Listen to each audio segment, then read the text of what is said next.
அருமை சொந்தங்களே, மார்ச் 8ஆம் தேதி மகளிர் தினம். எல்லா சகோதரிகளை நாம் கொண்டாடி கொண்டிருந்தோம். நம்முடைய தாய்மார்களை கொண்டாடிட்டு இருந்தோம், நம்முடைய குழந்தைகளை கொண்டாடிட்டு இருந்தோம், பெண் தெய்வங்களை கொண்டாடிட்டு இருந்தோம்.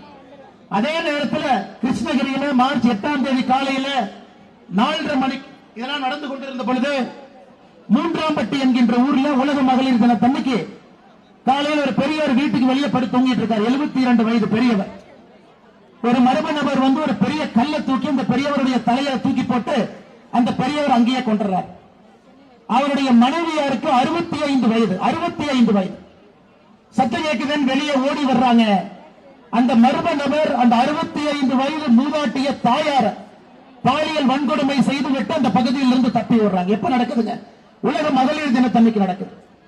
அதிலிருந்து 4 நாட்கள் கழித்து கிருஷ்ணகிரியில அதே மாவட்டத்தில் 2 வயது பெண் குழந்தைய ஒரு பாலியல் வன்கொடுமை.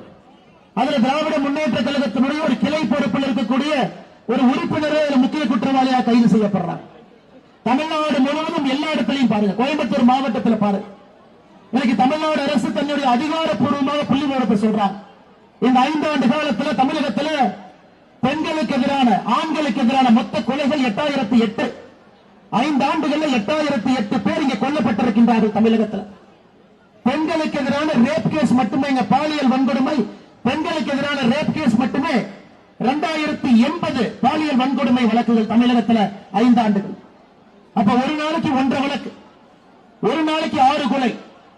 18 வயதுக்கு கீழே இருக்கக்கூடிய சிறுமிகள், குழந்தைகள், அவர்கள் மீது ஏவப்பட்ட பாலியல் வன்கொடுமை வழக்குகள்.